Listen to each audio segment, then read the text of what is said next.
Aujourd'hui, tout le monde connaît les remakes, et ça fait longtemps qu'on râle. Repasser en caisse pour profiter d'un jeu de la génération précédente dans de meilleures conditions, c'est pas une nouveauté, c'est presque devenu une règle depuis 2000. Personnellement, j'adore le Sega des années 90 début 2000, pour son côté avant-gardiste, un peu punk, et ses boulettes. Et dans l'art de la gaffe, Sega est passé maître, et l'une de ses plus mémorables, c'est d'avoir remaké ses propres jeux au sein d'une même génération. Parfois, quelques mois seulement après la première version. Un pari osé, un peu fou, mais également une stratégie de survie. Laissez-moi vous parler des remixes de la Sega Saturn.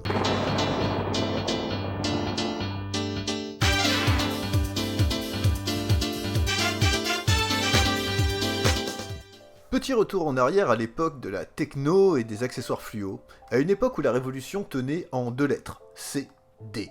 Sortie en 1994 au Japon et en 95 chez nous, la Sega Saturn est une console de 5ème génération, faisant suite à la mythique Mega Drive. Écrasée par la concurrence de la PlayStation, elle fut rapidement oubliée en Europe par le grand public. Mais grâce à l'émulation enfin stable de la machine via Mednafen, ou aux cartouches Saru et autres ODE, promis on reviendra dans un autre épisode sur tout ça, la console de Sega pourrait connaître une renaissance auprès des passionnés qui ont déjà retourné la ludothèque de la Play. Console spécialisée dans les adaptations d'arcade par excellence, les chroniques de Saturn se devaient de traiter en premier son jeu de lancement, Virtua Fighter. Pour beaucoup, ce nom ne résonne pas, et pourtant il fut le pionnier du versus fighting en 3D temps réel. Contrairement à la croyance populaire, il n'est pas le premier jeu de combat en 3D. 4D Sport Boxing, sorti sur Amiga DOS et Mac en 91 et développé par Distinctive Software, lui vole certes le titre, mais Virtua Fighter a un argument de poids pour sa reconnaissance, son succès en arcade. En 94, la Sega Saturn débarque au Japon et doit faire face à une concurrence féroce. La PlayStation de Sony pointe le bout de son nez, la 3D autant de sa chance, et Nintendo prépare en secret son Ultra 64. Sega de son côté sort d'une génération Mega Drive couronnée de succès surtout aux États-Unis, mais déjà marquée par une certaine confusion marketing avec des add-ons un peu étranges comme le Mega CD. La Saturn est une machine ambitieuse, pensée pour l'arcade. À l'intérieur, un monstre de complexité. 2 processeurs centraux, SH2, des coprocesseurs graphiques, une architecture difficile à dompter. Même pour les équipes internes de Sega. Elles ont du mal à maîtriser la bête au lancement. Et pourtant, la console est poussée dans les rayons dans l'urgence pour devancer Sony. Et le principal titre de ce lancement précipité, c'est Virtua Fighter. Développé par le mythique studio AM2 dirigé par Yu Suzuki, c'est un jeu de baston novateur. Pas de super pouvoir, pas d'effets pyrotechniques, juste un gameplay fondé sur le timing, des esquives et des enchaînements techniques. 3 boutons, 8 combattants et une volonté farouche de représenter les arts martiaux avec un maximum de réalisme. En arcade, c'est une révolution. Sur la borne modèle 1, Virtua Fighter attire les foules.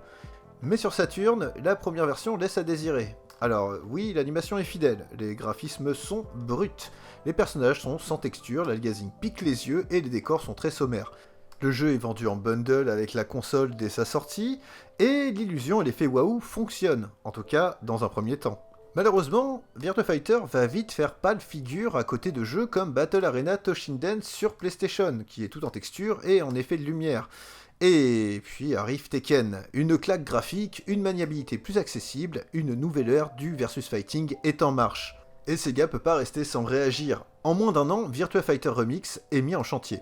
Cette fois, le jeu est entièrement retexturé, avec des personnages, enfin habillés de polygones texturés, des couleurs plus riches et une fluidité préservée. On est encore loin du niveau de la version arcade modèle 2, mais le résultat est bien plus convaincant. Il est presque incompréhensible de voir Sega se planter sur son premier jeu de lancement de la console, parce que Sega possède des équipes de développement qui justement maîtrisent la 3D, et depuis longtemps, Yu Suzuki en tête. Mais là, on fait face à une politique d'entreprise qui est véritablement japonaise. Les équipes sont séparées. La division d'arcade s'occupe de l'arcade, la division console s'occupe de la console, ce qui explique pourquoi les équipes internes de Sega ne sont pas allées chercher Yu Suzuki au secours pour qu'il puisse améliorer Virtua Fighter. Contrairement à la version remix qui profitera des connaissances de Yu Suzuki, qui sera présent pour le développement, ce qui permettra un développement rapide et surtout de nombreux ajustements et améliorations. Virtua Fighter Remix devient vite un outil de reconquête marketing pour les équipes de com. Aux États-Unis, Sega l'offre gratuitement aux acheteurs de la Saturn, au Japon, même opération. Et pour nous en Europe, pas de bol, faut repasser à la caisse. Certes, le prix est réduit, avec un CD bonus rempli de galeries 3D exclusifs, mais le geste reste amer pour les premiers acheteurs du continent, car tout va vite à cette époque-là. Et en 95, Tekken 2 pointe déjà le bout de son nez et on le voit passer à travers les colonnes des différents magazines, comme la sortie de Virtua Fighter 2 qui est éminente, et les deux jeux se font la guerre à travers les colonnes des magazines. L'objectif de Sega est de remettre au centre du terrain son Virtua Fighter et de montrer que la Saturn est capable d'avoir de beaux graphismes 3D. Dans la presse, les notes ne sont pas mauvaises, bien au contraire, même si tout de même, les testeurs de l'époque soulignent une pratique commerciale qui est un peu honteuse. Par exemple, les acheteurs européens se retrouvent en bundle avec leur Virtua Fighter qu'ils ne rallumeront pas une fois qu'ils auront acheté le remix. Ce qui est logique, le remix est identique en tout point au Virtua Fighter en dehors des textures et des graphismes. Et ce phénomène remix, il va se répéter, car Virtua Fighter n'est que le début, d'autres grands titres de Sega subiront le même traitement, parfois pour corriger des défauts de jeunesse, parfois pour répondre à la pression de Sony.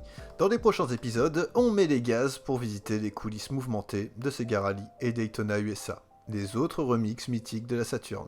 Merci d'avoir suivi cette vidéo, et écoutez, si ça vous a plu, n'hésitez pas à laisser un petit pouce et à laisser un commentaire. Ça fait toujours progresser la chaîne et Dieu sait qu'elle en a besoin. Portez-vous bien, et à très vite!